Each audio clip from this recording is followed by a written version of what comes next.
The judge in Donald Trump's 2020 election interference case just dropped a bombshell on Donald Trump.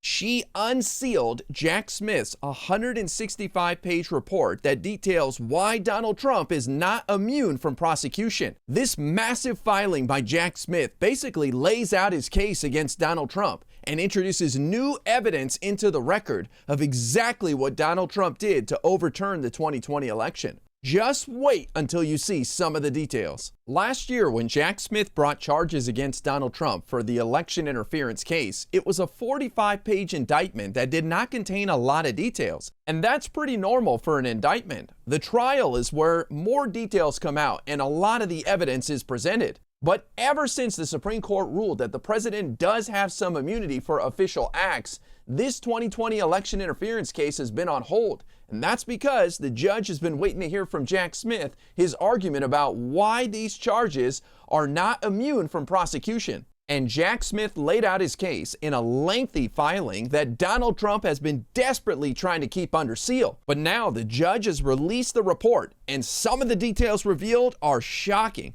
Kyle Griffin, a producer at MSNBC, has been posting some highlights from the document, so let's go over them. The first thing he said is the special counsel's office said, at its core, defendant's scheme was a private one.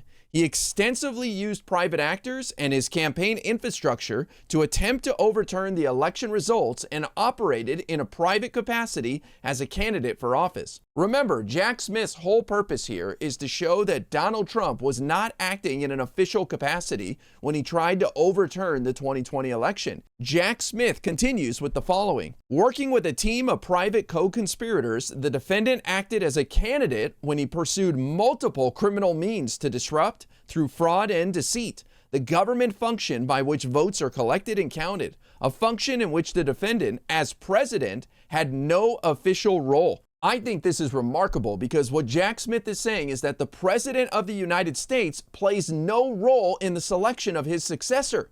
So that means Donald Trump could not have been acting in an official capacity when he was trying to get to the bottom of the 2020 election results. Jack Smith continues, when the defendant lost the 2020 presidential election, he resorted to crimes to try to stay in office. With private co-conspirators, the defendant launched a series of increasingly desperate plans to overturn the legitimate election results. The through line of these efforts was deceit. The government does not consider any of the following conduct to be subject to immunity. And then we found out that Trump told his advisors that he was going to declare victory even before the ballots were counted. Privately, the defendant told advisors, including blank campaign personnel, a White House staffer and campaign volunteer, and the vice president's chief of staff, that in such a scenario, he would simply declare victory before all the ballots were counted and any winner was projected. Publicly, the defendant began to plant the seeds for that false declaration. This sounds remarkably similar to what Donald Trump is doing now in 2024. He has been saying that illegal immigrants are going to cast illegal ballots and that will cost him victory. So he's laying the groundwork for why he's going to lose and how he's going to challenge that. And it sounds like Donald Trump's lawyers were trying to tell him that he lost, but he didn't care. According to Jack Smith, one of Trump's lawyers gave him an honest assessment that his election lies would not hold up in court. Trump seemed not to care. The details don't matter, the brief quotes Trump as saying. And Jack Smith has his hands on Twitter records related to Donald Trump's phone. Listen to this. After Trump's Twitter post focused the January 6th mob on Mike Pence, an aide alerted him to the situation, hoping Trump would take action to ensure Pence's safety. Instead, Trump looked at the aide and said only, "So what?"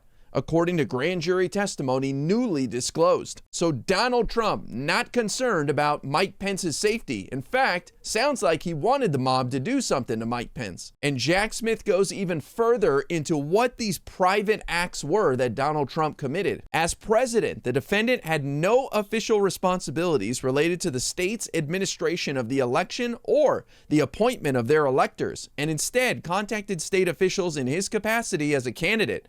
Tellingly, the defendant contacted only state officials who were in his political party and were his political supporters, and only in states he had lost. I always thought this was remarkable.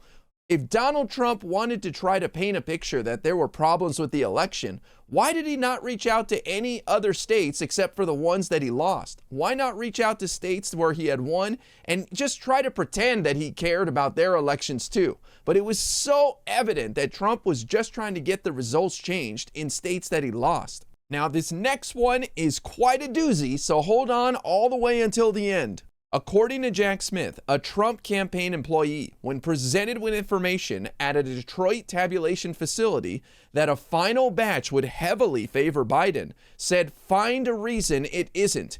Give me options to file litigation." And when the colleague suggested that there was about to be unrest reminiscent of the Brooks Brothers riot, a violent effort to stop the vote count in Florida after the 2000 presidential election, this Trump campaign official responded, "Make them riot and do it." So here we have a Trump campaign employee encouraging violence and wanting to see a riot. Just outrageous. And Jack Smith has some evidence about what Trump said to Mike Pence as well. According to Jack Smith, on January 5th, Trump told Mike Pence he would criticize him publicly if he didn't decertify the election. The defendant once again told Pence, "I think you have the power to decertify." When Pence was unmoved, the defendant threatened to criticize him publicly. "I'm going to have to say you did a great disservice." So look, these are just highlights that reporters have quickly pulled out of the report as they quickly try to read through it. But overall, this report being unsealed and these new details and evidence being brought to light for the public to see before the election is really important. That's because Trump successfully delayed this trial until after the election with the hope that he would become president and be able to dismiss these charges outright. But Jack Smith was able to smartly get these details into this report that Judge Chutkan could then release, and the public could see the details of the crimes that Donald Trump committed back with the 2020 election. And finally, there's one last piece of evidence that I want to show you. Jack Smith included in his report that he has evidence proving that Donald Trump knew that his claims of non-citizens voting were false. This is important because that is the case that Trump is already laying out in 2024, that illegal immigrants are going to cast ballots and cause him to lose. The defendant and his co-conspirators also demonstrated their deliberate disregard for the truth and thus their knowledge of falsity when they repeatedly changed the numbers in their baseless fraud allegations from day to day.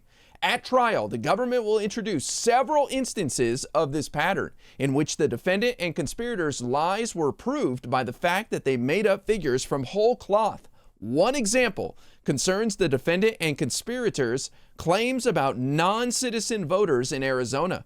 The conspirators started with the allegation that 36,000 non-citizens voted in Arizona. 5 days later, it was beyond credulity that a few 100,000 didn't vote. 3 weeks later, the bare minimum was 40 or 50,000.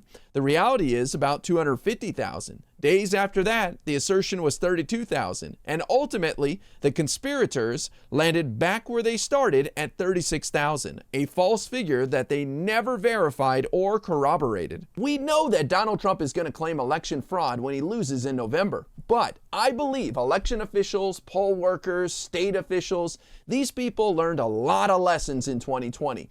And they are much more transparent with the process now, and they are able to anticipate claims of fraud and how to push back on that forcefully and quickly. So I'm hoping that we don't have a repeat of 2020, and I'm quite optimistic that they'll be able to bat down any rumors or nonsense that comes from Trump's camp in the 2024 election.